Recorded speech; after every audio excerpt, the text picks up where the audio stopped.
자, 오늘 말씀의 제목을 다 같이 한번 말해봅니다. 무덤 사이에 사는 사람을 건져내라.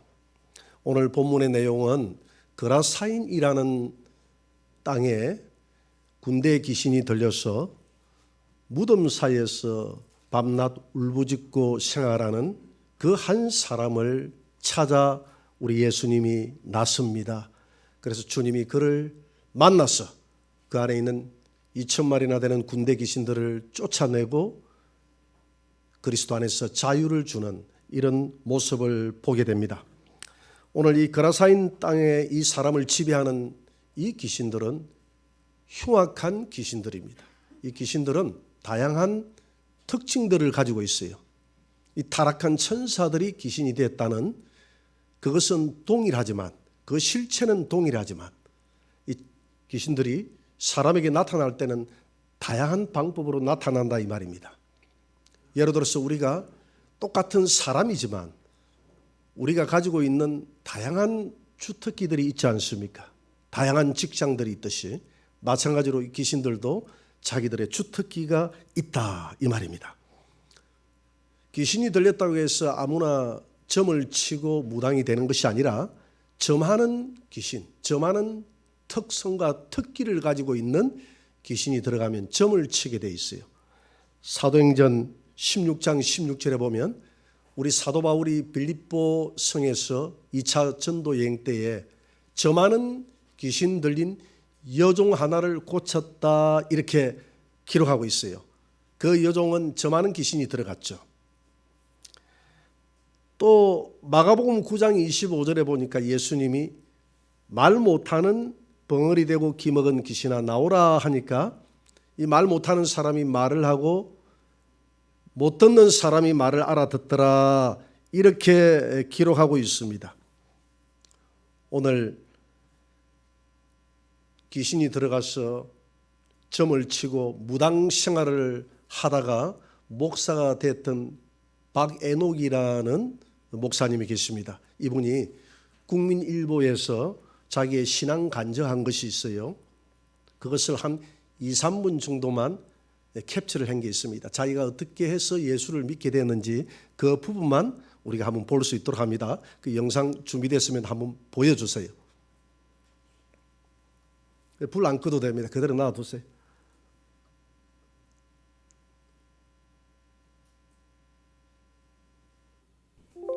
다 죽게 된 사람한테 제 녹두를 할 수가 없죠. 오히려 제가 그분의 이야기를 듣게 됐는데 그분이 저한테 하시는 말씀. 이복의 동생, 지금부터 내가 하는 말 잘 듣게.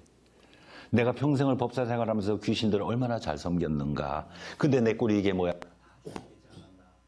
한번 나와보겠다고 병원 치료도 하면서 굿도 수없이 많이 했지만 아무 소용이 없더라. 그런데도 무당년들은 내 돈 빼먹으려고 자꾸만 굿을 하라고 하네. 근데 병원에 있는 예수 믿는 사람들은 달라. 한 번도 나한테 돈 달라 소리도 하지 않으면서 와서 팔다리도 주물러주고 침대 시트도 갈아주고 날 위해 기도해주고 심지어는 나를 목욕시켜준 적도 있네. 그래서 말인데 나 이제부터라도 예수 믿기로 했네. 동생도 아무 소리 말고 예수 믿게. 돌아보면 그 말씀이 저한테는 그분의 유언이었어요.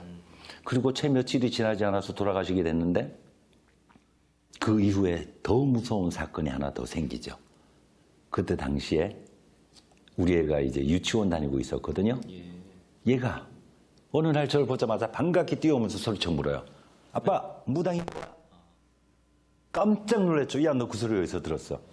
아빠, 우리 반에 집지하에 무당이라는 사람이 사는데 왜 어른이 맨날 둥그런 쇠를 두들기고 방울을 흔들고 울긋불긋한 옷을 입고 춤을 추고 하는데 이게 뭐야?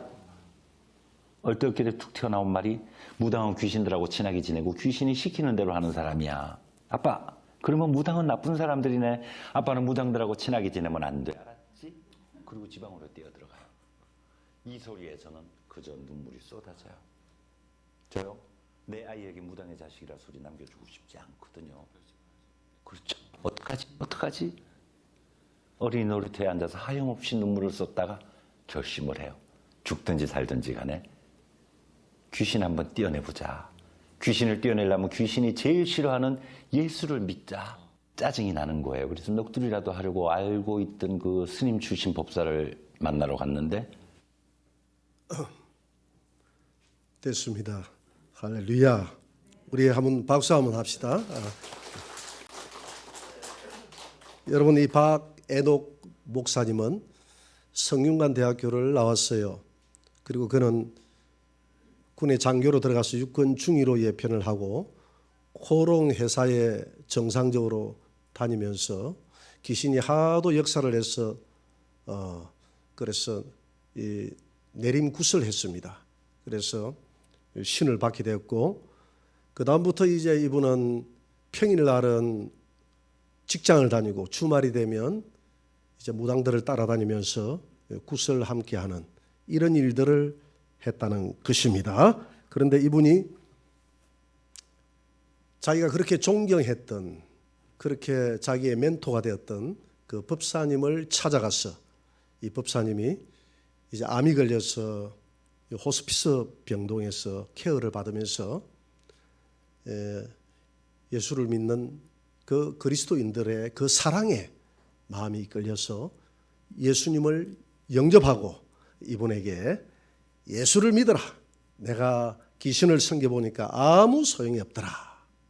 그래서 이분이 참 마음의 감동과 충격을 받고 집으로 돌아왔는데, 어린 자녀가 또 오늘 영상에서 이야기하다시피 그렇게 이야기를 하고, 자기 누나가 독실한 크리스찬이에요. 이 동생을 위해서 간절히 기도할 때 그가 교회로 나오게 되었고, 교회를 나오는 가운데서도 그 안에 들어있는 이 귀신이 빨리 예배드리지 말고 나가라, 너 죽어 이렇게 협박을 했다는 겁니다. 그런 가운데서도 그가 영적 전쟁에서 승리하고 이렇게 목사가 되어서 지금 이제 국가대표 축구 선수들, 이런 여러 가지 체육계에 있는 선수들에게 복음을 전하는 그런 목사가 되었습니다. 하나님의 놀라운 은혜인 줄 믿으시기 바랍니다. 자, 그러면 이 귀신들은 우리가 흔히 이야기하는 이 마귀와 귀신은 본질적으로는 같아요. 하늘에 타락한 천사라는 본질은 같지만은 우리가 사탄아 떠나가라, 마귀가 떠나가라 이렇게 하는데, 우리가 좁은 의미에서는 귀신아 떠나가라 하는 게 맞아요. 왜냐하면 마귀는 루시퍼 한 명이거든. 한 명이기 때문에 오늘 우리 사람에게 역사하는 것들은 이 마귀의 부하들, 그 하수인에 있는 부하들, 이 어둠의 세상 주관자들, 귀신들이다 이 말입니다.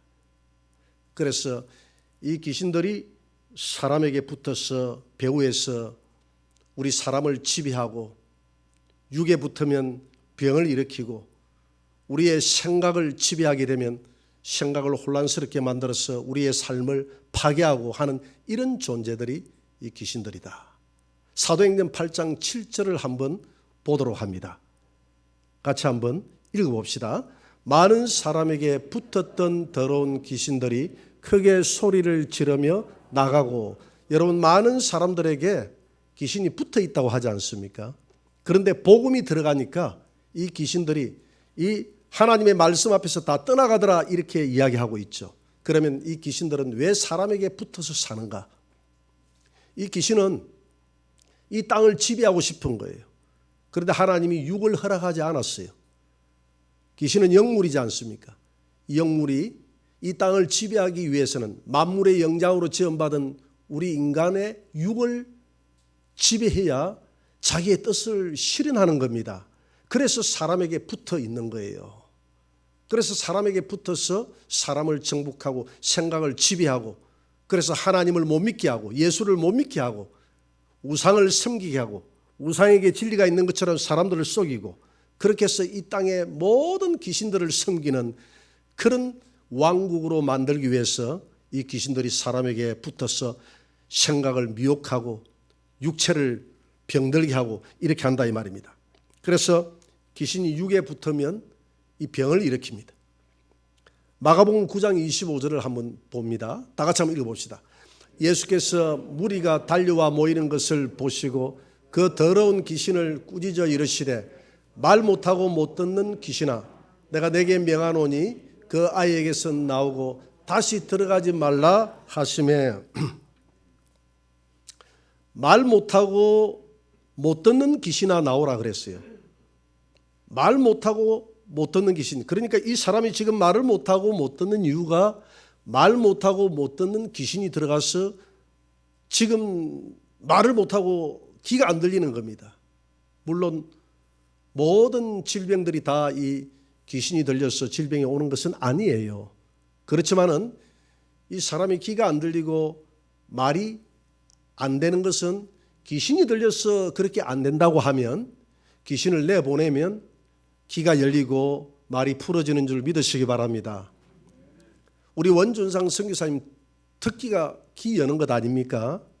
제가 2010년도에 브라질에 다녀왔습니다. 선교사로 파송을 해놓고 우리 선교사님이 어떻게 사역을 하고 있나 한번 가봤죠. 가보니까 조그마한 선교관에서 머물면서 선교 사역을 하고 있는데 아마존주, 여러분 아마존 아시죠? 아마존주까지 이동을 해서 아마존주에 있는 그리스도 교단이라는 20개 교회, 약 한 20개 교회를 돌았어요.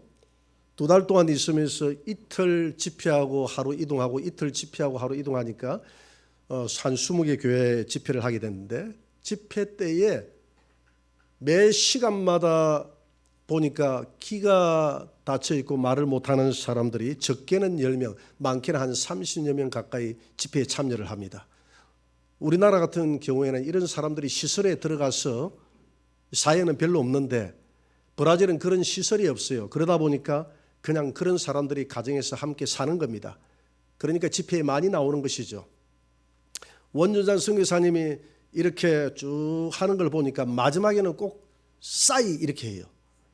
싸이. 그래서 제가 싸이 하니까 우리 싸이 가수가 생각이 나더라고. 싸이 가수가 무슨 귀신 쫓아내는데 영향이 있나.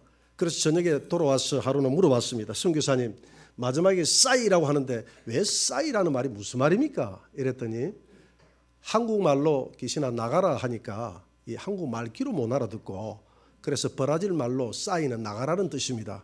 그래서 싸이 하니까 말귀를 잘 알아듣고 잘 나가더라고 하더라고요.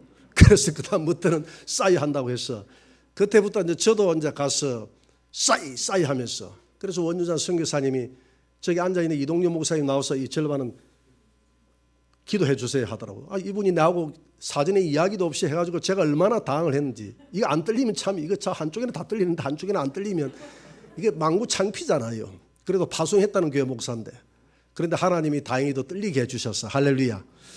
그래서 이 상황들을 보니까 이 브라질에는 한 20명이 오면 한 16명 정도는 제가 보니까 다 떨려요.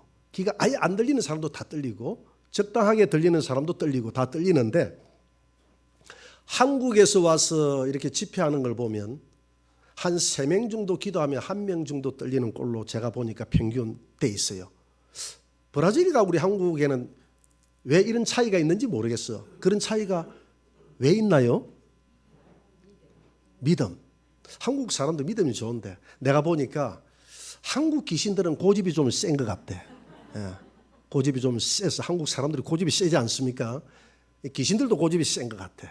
그래서 끈기가 있고 브라질 사람들은 그냥 뭐 이 놀기 좋아하고 삼바 축제 좋아하고 하니까 나가라 하면 쉽게 나갈게 하고 쉽게 나가버리는데 한국 귀신들은 이게 어쩐지 고집이 세서 잘 안 나간다. 이렇게 제가 결론을 내렸습니다. 뭐 한국 사람들이 순수하지 못했다. 뭐 이렇게 제가 동의할 수 없어요. 이와 같이 귀신들은 사람 몸에 붙으면 이와 같이 귀를 먹게 하거나 또 말을 못하게 하거나 또 암을 유발하거나 이렇게 병을 갖다 붙입니다. 우리 저 경기도로 이사 갔던 이전에 우리 교회 나왔던 집사님, 여집사님이 한 분 있었어요. 그분이 조선족이었는데 남편이 돌아가시고 난 다음에 교회를 나왔습니다. 나와서 예수를 잘 믿었는데 어느 날 한 1, 2년 정도 지나고 나니까 이분이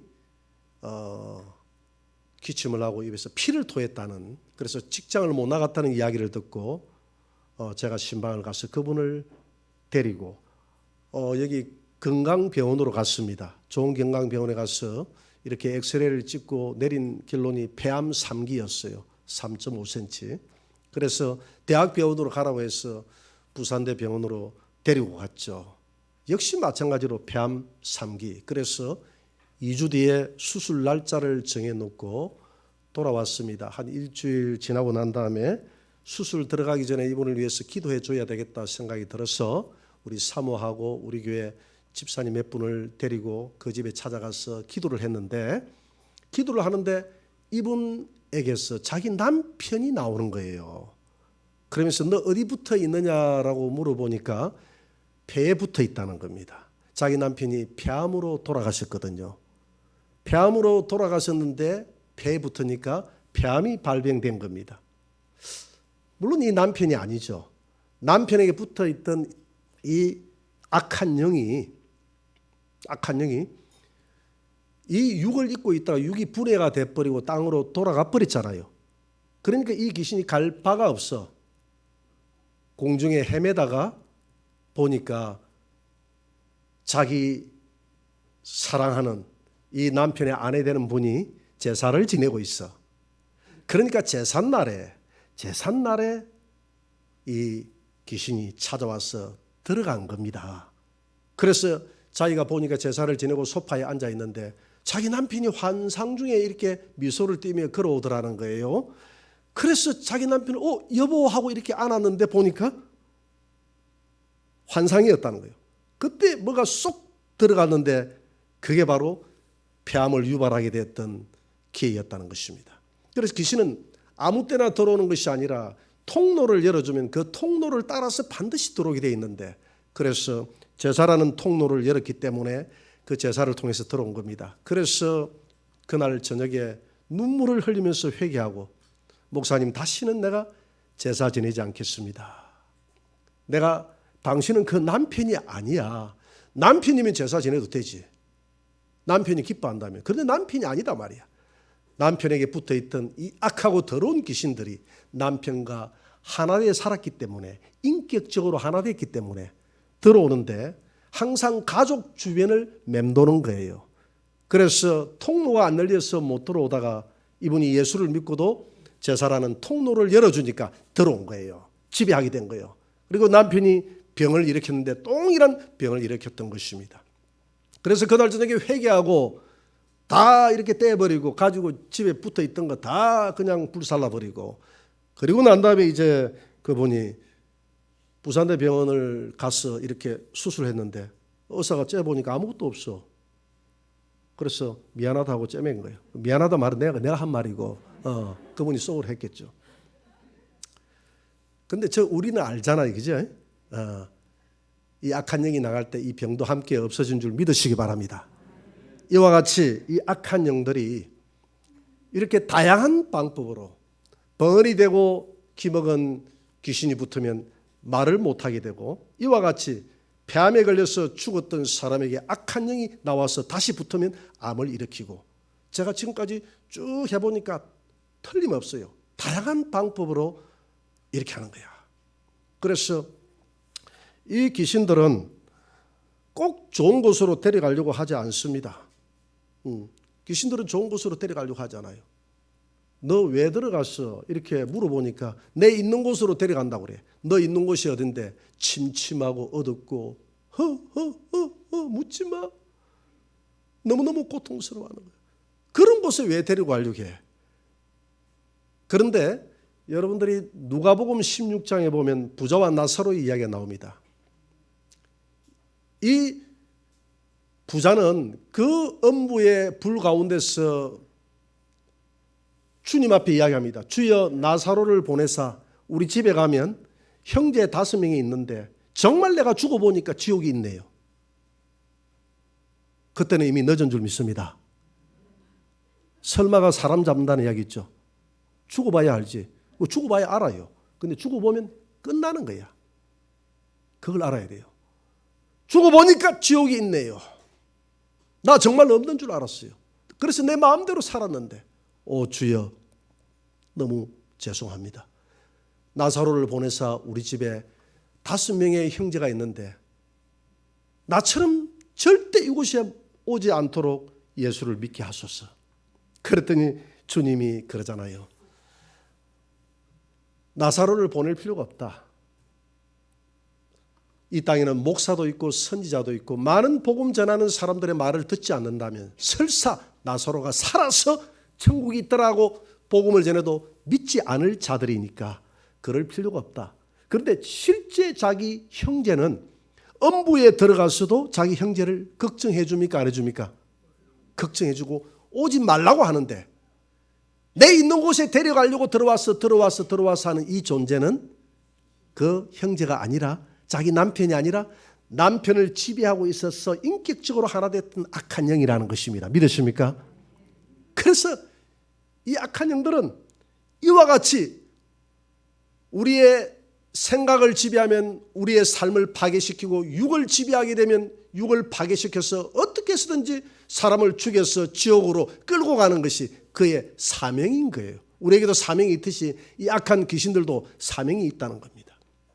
그래서 요한복음 13장 2절에 보니까 사람의 생각에 붙으면 생각을 지배한다고 되어 있는데 요한복음 13장 2절을 다 같이 한번 읽어봅니다. 마귀가 벌써 시몬의 아들 가룟 유다의 마음에 예수를 팔려는 생각을 넣었더라. 이것도 또 통로를 열어준 겁니다. 돈하고 자꾸 돈을 뒤로 빼돌리고 하니까 귀신이 그걸 통로를 열어줘야 반드시 들어가는 거예요. 여러분 통로를 열어주지 마시기 바랍니다. 그러니까 한 건 해라. 내 서성 팔면 한 건 하잖아. 잔챙이처럼 그렇게 빼돌리지 말고 헌금 빼돌리지 말고 한 건 해라 이렇게 합니다. 그러니까 그 생각을 그대로 그럴 수 없어 하고 물리쳐야 되는데 그거 좋네 하고 받아들인 거예요. 그래서 그 다음에 27절을 한번 보세요. 27절을 보니까 뭐라고 이야기하느냐 하면 다 같이 조각을 받은 후 곧 사탄이 그 속에 들어간지라. 자 보세요. 이 속에 생각을 받아들이니까 이 속 안으로 쑥 들어온 거예요. 여러분 이런 사람들을 가리켜서 귀신이 들렸다라고 이야기하는 겁니다. 우리의 생각을 지배하고 우리의 육을 지배하는 그 단계는 귀신이 들렸다라고 말하지 않습니다. 귀신은 영물이기 때문에 우리의 생각까지 우리의 영 안에는 못 들어와요.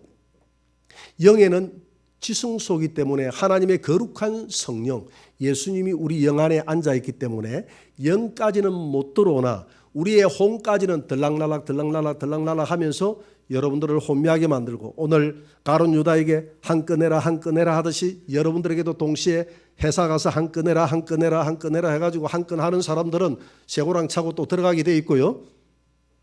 이렇게 한다 이 말입니다. 이 귀신이 유혹을 해요. 그래서 생각을 파괴하고 이런 사람을 가리켜서 귀신이 들렸다라고 하는 겁니다. 오늘 거라사인 땅에 있는 이 사람은 귀신이 완전히 들어가서 오늘 쏙 들어가서 잡아버린 겁니다. 마치 가룟 유다가 들어가니까 자기 임의대로 못하고 그냥 예수님을 팔아버리잖아요. 예수님을 파는 목적을 달성하고 나니까 그 다음에는 자책이라는 통로를 열어주죠. 내가 생명의 주를 주겠다 하니까 그 다음에는 이 예수님을 팔아넘겼던 귀신은 떠나가고 자살의 영이 들어와서 그냥 목을 매달고 자살하게 되는 그런 결론을 낳게 됩니다. 여러분 우리 한국에는 지금 1년에 16,000명 정도가 자살을 하는데 그냥 하는 게 아니에요. 여러분 통로를 열어주지 마시기 바랍니다. 그런 사람들은 이런 악한 영들에게 사로잡혀서 자살로 이어지는 것입니다. 우리가 영의 세계를 모르니까 그냥 죽었네? 고통스럽고 힘든 모양이다라고 생각하지만 그 배우는 이와 같이 결론으로 이끌고 가는 악한 영들이 있다는 것을 사람들이 모르고 있어요. 그래서 우리가 이 악한 영들에게 사로잡히면 이렇게 이끌려가서 이런 행동을 유발하게 된다. 오늘 거라사인 땅에 있는 이 사람은 완전히 이 사람을 사로잡고 어디로 끌고 갔습니까? 무덤가로 끌고 갔어요. 여러분 무덤가로. 마가복음 5장 3절을 한번 봅니다. 마가복음 5장 3절. 우리 다 같이 한번 읽어봅니다. 그 사람은 무덤 사이에 거처하는데 이제는 아무도 쇠사슬로도 맬 수 없게 되었으니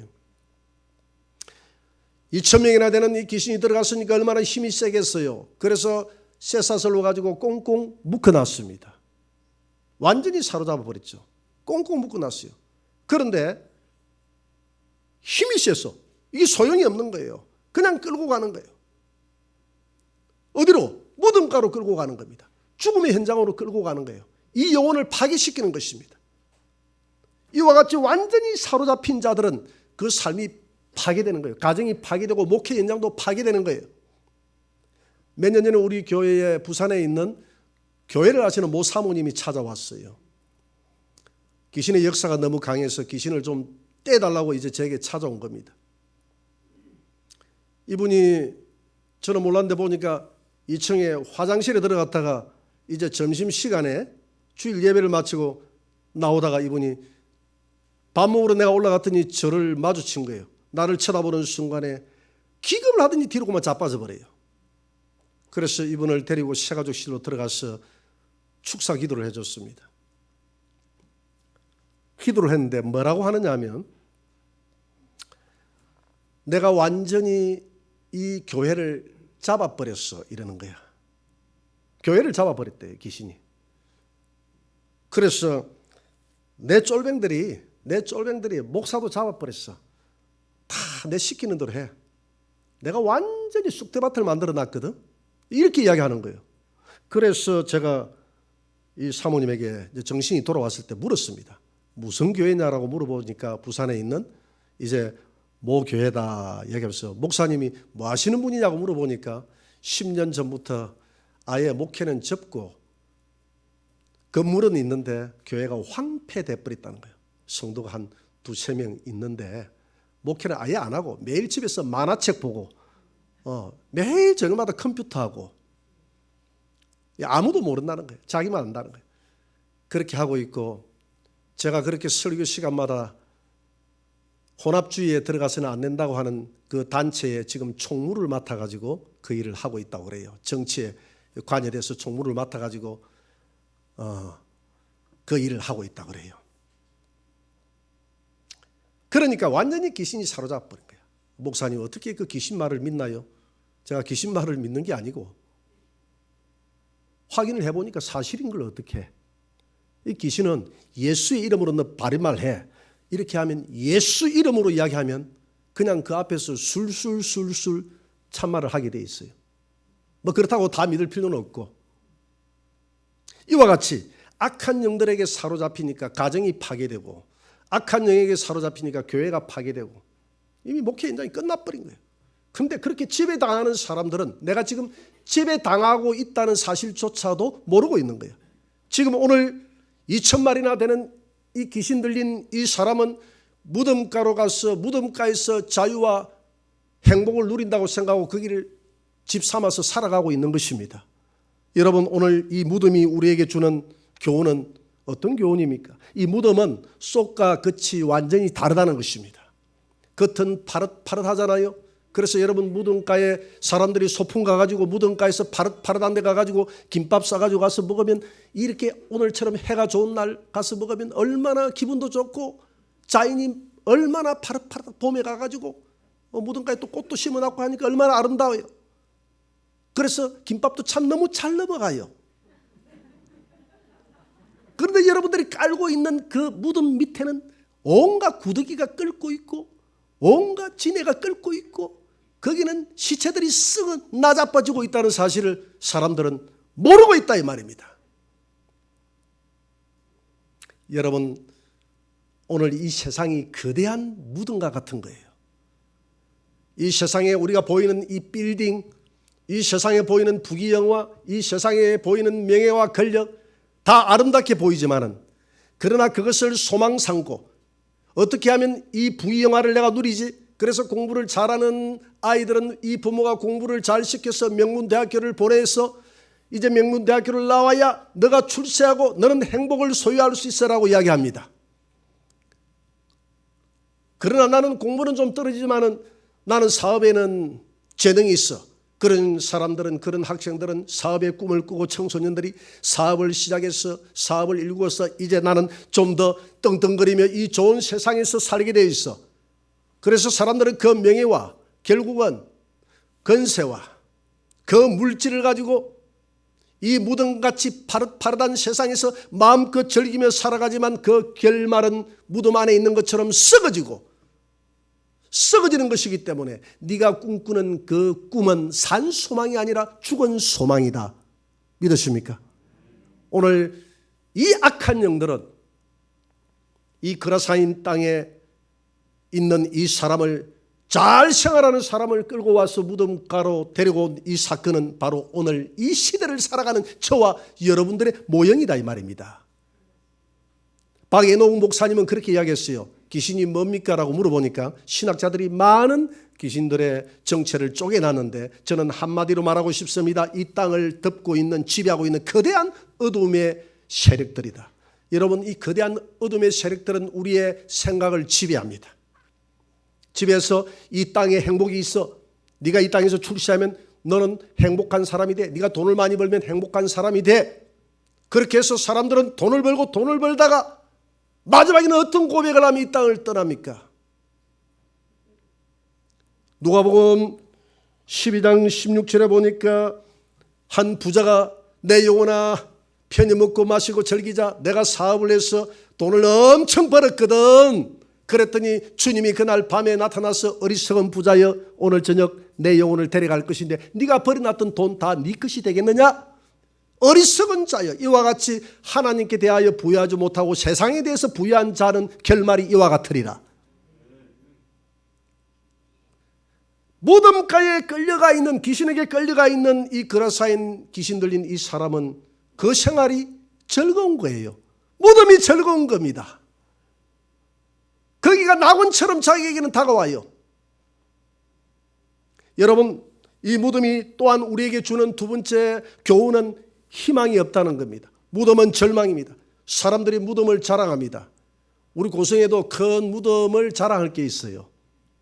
여러분, 제가 고성 틈실에 제가 태어났다고, 제가 전기도 고등학교 2학년 때 들어왔다고 여러분들이 시골 사람이네라고 생각했을지 모르지만 고성이 소가야 도읍지입니다. 그러니까 쉽게 해서 수도라는 것이죠. 제가 수도 사람이었단 말이에요. 지금 시대를 잘못하고 나서 지금 그렇지 옛날에는 우리 동네가 수도였다는 겁니다. 수도. 그러니까 쉽게 해서 서울이었다는 것이죠. 거기에서 제가 태어났어요. 그 수도라는 게 남아있어요. 그때 당시에 큰 소가야 도읍지에 그때 군주들이 묻어있는 무덤이 남아있다 이 말입니다. 그 무덤을 보고 야, 우리 가야 도읍지의 표상이 이 무덤이야. 무덤을 자랑합니다. 그런데 그 무덤은 자랑거리가 아니에요. 우리가 잘 써놓은 무덤을 바라보게 되면 어느 집안인지 참 부유한 집안이다. 무덤 잘 썼다. 여러분, 무덤은 자랑할 게 아니에요. 저 이슬람 신도들이 메카에 가가지고 거대한 무덤을 자랑하는데 그 무덤을 바라볼수록 우리는 크면 클수록 절망을 느끼는 게 무덤이에요. 절망을 느껴야 되는데 사람들은 절망을 느끼지 못하고 무덤을 자랑하고 무덤 속에서 생활한다 이 말입니다. 우리 기독교는 무덤이 없습니다. 예수님이 살아나셨기 때문에. 무덤은 왜 절망입니까? 무덤 속에는 썩어 나자빠지는 시체들이 있는데 그게 왜 자랑이 됩니까? 여러분, 무덤 앞에 가가지고 하하 호호 웃는 사람이 있습니까? 없잖아요. 무덤 앞에 가가지고 다 슬퍼하고 눈물 흘리고 돌아오는 게 무덤 아닙니까? 무덤은 우리에게 절망을 주는 것입니다. 그럼에도 불구하고 이 절망을 주는 무덤가에서 왜 이 귀신 들린 사람이 즐겁게 행복하게 지금 살아가고 있는가 이 말입니다. 그건 어둠의 세력의 지배자인 이 악한 영에게 속았어. 눈이 닫혀져서 진정한 진리를 발견하지 못하기 때문에 그 속에서 자유를 누리며 살아가는 것입니다. 여러분, 이런 모습이 오늘 이 시대를 살아가는 우리의 모습이 아닐까요? 거대한 무덤 속에서 우리가 성공했다고, 우리가 돈을 많이 벌었다고, 이제는 참 행복을 찾았다고 쏟고 살아가는 것이 이 세상 사람들의 모습입니다. 누구에게 쏟았느냐? 악한 영에게 이끌림 받았어. 악한 영에게 끌려서 무덤으로 갔듯이 악한 영에게 이끌림을 받아서 사람들의 영안의 눈이 어두워지다 보니까 이 세상에서 그렇게 살다가 총국적으로 썩어지는 무덤으로 돌아가는 그런 인생이 이 땅을 살아가는 모든 사람들의 인생인 것입니다. 우리는 이제 예수를 믿는 사람들은 귀신에게 끌려서 살아서는 안 돼요.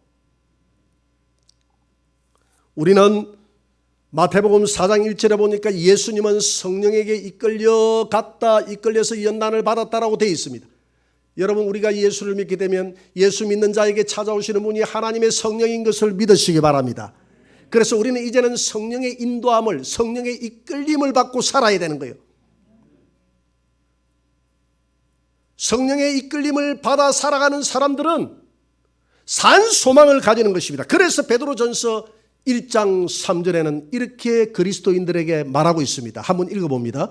우리 주 예수 그리스도의 아버지 하나님을 찬송하리로다. 그의 많으신 긍휼대로 예수 그리스도를 죽은 자 가운데서 부활하게 하심으로 말미암아 우리를 거듭나게 하사 산 소망이 있게 하시며, 예수를 믿는 것은 죽은 소망이 아니라 산 소망입니다. 산 소망이에요. 여러분, 이 땅에 있는 사람들이 죽은 소망 가운데 살아간다면 저와 여러분들은 산 소망 가운데 살아가는 줄 믿으시기 바랍니다. 우리는 하늘에 우리의 기업에 풍성함이 있음을 알아요. 우리에게는 이 땅이 전부가 아니라 우리 안에는 예수 그리스도의 영생이 있음을 알아요. 예수 그리스도 안에 들어갈 때 참된 소망이 우리를 지배하게 될 줄 믿습니다. 그래서 누가복음 4장 18절에는 이렇게 이야기합니다. 주의 성령이 내게 임하셨으니 이는 가난한 자에게 복음을 전하게 하시려고 내게 기름을 부으시고 나를 보내사 포로된 자에게 자유를. 여러분, 오늘 우리는 이런 포로된 자, 이런 마귀에게, 무덤 같은 이 세상이 우리의 전부인 것처럼 속이는 이 마귀에게 포로가 되어 있는 많은 사람들을 자유케 해주는 저와 여러분들이 되시기를 바랍니다. 그러기 위해서는 여러분들이 자유해야 돼요. 예수를 믿고서도 자유를 누리지 못하는 사람들이 있다 이 말입니다. 요한복음 8장 32절에 보니까 진리가 너희를 자유케 하리라. 여러분, 진리 대신 예수님을 사모하시기 바랍니다. 그분만 쫓아가시기 바랍니다. 그러면 그분이 보내주시는 성령의 인도함만 받고 살아가면 우리의 영안의 눈을 떠서 진리의 세계가 있음을 보게 하시고, 이 땅의 전부가 아니라 천국이 있음을 보게 하시고, 이 땅의 기업이 아니라 하늘의 기업이 있음을 보게 하시고, 이 땅에 우리가 가지고 있는 부귀와 영화와 물질과 이 권세는 우리가 추구하는 목적이 아니라 하나님 나라 진리를 전파하는 예수 그리스도를 위해서 사는 하나의 걸음이요, 하나의 수단인 것을 깨닫게 하는 분이 성령이시다. 할렐루야. 세상 사람들은 우리가 수단으로 생각하는 것을 마치 목적처럼 생각하고 그곳에서 마음껏 그 무덤 빌딩 안에서 살다가 헛되고 헛된 한 줌의 흙으로 돌아가고 썩어지는 무덤처럼 결말을 맞이하는 것이 세상 사람들. 이렇게 마귀에게 포로되어 있는 그들을 우리가 복음으로 오늘 예수님이 찾아가서 건져주었듯이 그들 생각 속에 지배하는 악한 이 영적 세력들을 바다 한가운데 침몰시켜 버려야 될 줄 믿습니다. 혼돈의 세상 속에 묻어버려야 되는 거예요. 떨쳐버려야 되는 거예요. 그래서 여러분, 오늘 주님은 말씀하십니다. 진리가 너희를 자유케 하리라. 주님은 진리의 말씀으로 무덤가에서 참 진리를 찾지 못하고 묵혀있는 이 사람을 자유케 했습니다. 우리가 예수를 믿고 주의 성령이 임하면 마귀에게 포로되어 있는 우리를 자유케 해준다고 했어요. 여러분, 예수를 믿고도 자유를 누리지 못한 바가 있다면 오늘 주여 내가 자유를 누리게 하여 주옵소서. 내 안에 참된 자유를 주옵소서. 세상 근심 걱정 십자가에 못 박아 버리게 하여 주옵소서. 그리고 참된 자유를 누리지 못하고 이 세상이 전부인 것처럼 살아가는, 무덤가에 절망하며 살아가는 신음하는 저 영혼들에게 오늘 예수님이 찾아가서 자유를 주었듯이 내가 내 부모 형제에게 찾아갔어, 내가 내 이웃에게 찾아갔어, 내가 내 자녀들에게 찾아갔어, 진리의 복음으로 그 영혼을 자유케 해주는 이 사역을 감당하는 선교사로 나를 보내주옵소서.